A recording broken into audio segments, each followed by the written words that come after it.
স্কুলের কিছু রাগী ma'am. Good morning teacher. Good morning students. সকলে বসো। পড়া করে এসেছো সব? ঠিক আছে, আগে নামটা ডেকে নিই, তারপর সকলের আমি পড়া ধরবো।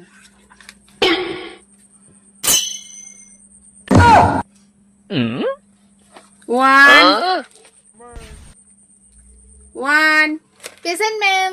টু, উপস্থিত। 3, yes ma'am. 4, yes miss. 5। Last বেঞ্চি। তোমরা কি করছো ওখানে বসে? কি করছো? কি বদমাইশি হচ্ছে তোমাদের? বিউটি পার্লার পেয়েছো? ও নেল পালিশ করছো? বাইরে বেরিয়ে যাও, বাইরে বেরিয়ে যাও। তোমাদের আজ প্রেজেন্ট হবে না, যাও। অসভ্য একদম, পড়াশোনা তো করেই না, সারাক্ষণ এরকম বদমাইশি করে। যাও, বাইরে বেরিয়ে যাও।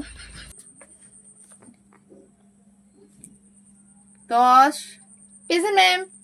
11, present ma'am. 12, present ma'am. 30, present ma'am. 40, present ma'am. 41। Yes sir. কে বললো এটা? তুমি কতদিন স্কুল আসছো না? তোমার তো মুখটা দেখাই যায় না। তুমি পড়া করে এসেছো? ম্যাডাম না, আপনাকে একটু আও, তুমি বাইরে যাও। ম্যাডাম আপনাকে একটু ছেলের তুমি মতো চিঠি দেখতে এনেছো? লাগছিল তো তাই জন্য ম্যাডাম। তুমি চিঠি এনেছো? চিঠি এনেছো? এতদিন স্কুল আসো না? না ম্যাডাম, আমার আসলে পায়খানা হচ্ছিল না তাই জন্য আসেনি। কি পায়খানা হচ্ছিল? হলুদ না সাদা? ম্যাডাম সব রকমই হচ্ছিল। বাজে কথা বলতে এসেছো? নিশ্চয়ই কাঁঠাল খেয়েছো। আম নাই কাঁঠাল, বেরিয়ে যাও, বাইরে বেরিয়ে যাও। চিঠি ছাড়া তোমাকে আমি অ্যালাউ করবো না। আউট। কিচ্ছু জানে না। স্কুলের কিছু বদ রাগী ম্যাম। আছে, 1 মিনিটের মধ্যে সবার কাছে আমি খাতা নিয়ে যাবো, খাতা দিয়ে যাও। এই একজন দিয়ে গেল, বাকি জন ম্যাডাম আর 5 মিনিট। ম্যাডাম আর 5 মিনিট। দাও তো। Madam 5 minute.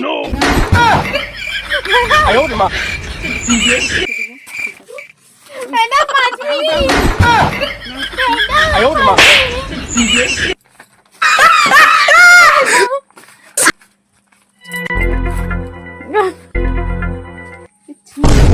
করে দিল খাতাগুলোকে, পড়াশোনা মোটে করে না। বাকি জন এসো, এসো, এসো। ম্যাডাম আর 5 মিনিট দেন না, আমার লেখা হয়ে গেছে ভাই।